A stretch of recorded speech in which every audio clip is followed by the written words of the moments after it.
Hello guys, ഇവിടെ സമയം 6 മണി. ഇതൊരുമാതിരി big boss announcement പോലെ ആയിപ്പോയല്ലോ. കോഫി ഇട്ട് കുടിച്ചുകൊണ്ടിരുന്നപ്പോഴാണ് പെട്ടെന്നൊരു കാര്യം ഓർമ്മ വന്നത്. കയ്യിലിരിക്കുന്ന ലിപ്സ്റ്റിക് ഒന്ന് സ്വാച്ച് ചെയ്യുന്നു. ഈ സംഭവം ഏതാണെന്നറിയാവോ? സെഫോറയുടെ ഷെയ്ഡ് നമ്പർ 25 ആണ്.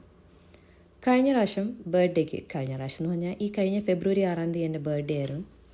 ബർത്ത്ഡേക്ക് ഗിഫ്റ്റായിട്ട് ഹസ്ബൻ്റെ വക ഒരു ലിപ്സ്റ്റിക് കിട്ടിയിരിക്കുന്നു. ഒരു ലിപ്സ്റ്റിക് പ്രേമി ആയിരിക്കുന്ന ഞാൻ എത്ര ലിപ്സ്റ്റിക് കിട്ടിയാലും സന്തോഷത്തോടെ സ്വീകരിക്കുന്ന ആളാണ്. ഈ ഷെയ്ഡ് വന്നിട്ട് ഒരു ടെറക്കോട്ട ബ്രൗണിഷ് ഷെയ്ഡാണിത്. ഒരു ബിറ്റ് ഓഫ് ഓറഞ്ചും ഒരു ബ്രൗണും കലർന്നൊരു മിക്സാണിത്. ഈ ലിപ്സ്റ്റിക് ഷെയ്ഡ് എല്ലാ സ്കിൻ ടോണിനും ഒരേപോലെ സ്യൂട്ടാവുന്നതാണ്. പൊതുവെ ഇന്ത്യൻ സ്കിൻ ടോണിന് ഒരു ചേർന്ന ലിപ്സ്റ്റിക്ക് കണ്ടുപിടിക്കാൻ ഇച്ചിരി കഷ്ടപ്പാടുള്ള കാര്യമാണ് നമുക്ക് ഗേൾസിനറിയാം. എന്നാൽ ഒന്നും നോക്കണ്ട, കണ്ണടച്ച് വാങ്ങിക്കാൻ പറ്റുന്ന ഒരു ലിപ്സ്റ്റിക്കാണിത്. Party wear, evening, casual, day wear, ഏത് ടൈമിനും ഈ ലിപ്സ്റ്റിക് സ്യൂട്ടാവും. എന്തിന്?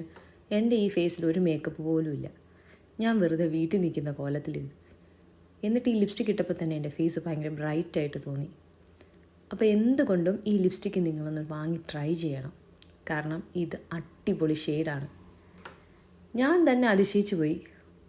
കാരണം മിക്കവാറും ഞാൻ സ്വാച്ച് ചെയ്യാതെ കടയിൽ കണ്ടിഷ്ടപ്പെട്ട് വാങ്ങുന്ന ഷെയ്ഡ് എപ്പോഴും ഫ്ലോപ്പ് ആവാറുണ്ട്. ഇതാദ്യമായിട്ടാണ് ചക്ക ഇട്ടു മുയിലെത്തു ചക്ക വീണ് മുയിലിട്ടു എന്തോ ഒരു സംഭവം പറയുമല്ലോ, അത് തന്നെ. അങ്ങനെ ഞാനൊരു ട്രാൻസ്ഫർ പ്രൂഫ് ടെസ്റ്റിലേക്ക് കിടന്നു. കയ്യിലുള്ള കോഫിയും സ്നാക്സും എല്ലാം കഴിച്ച് ആ ലിപ്സ്റ്റിക്ക് പോകാതിരിക്കുന്നത് കണ്ടപ്പം നല്ലൊരു സന്തോഷം തോന്നി. എന്തായാലും പുള്ളിക്കാരൻ്റെ കാശ് പോയില്ല. എന്ത് പറഞ്ഞാൽ എന്താ, ലിപ്സ്റ്റിക് പ്രേമികൾക്ക് എപ്പോഴും ലിപ്സ്റ്റിക്ക് കിട്ടിയാൽ സന്തോഷം തന്നെ. അപ്പം നിങ്ങളുടെയൊക്കെ വൈഫോ പാർട്ട്ണറോ ലിപ്സ്റ്റിക് പ്രേമികളാണെങ്കിൽ തീർച്ചയായിട്ടും ഈ ലിപ്സ്റ്റിക് ഒന്ന് വാങ്ങിച്ചു കൊടുക്കണം. അവർക്ക് ഒത്തിരി സന്തോഷമായിരിക്കും. അപ്പോൾ അത്രേ ഉള്ളൂ ഈ വീഡിയോ. Thank you for watching. By.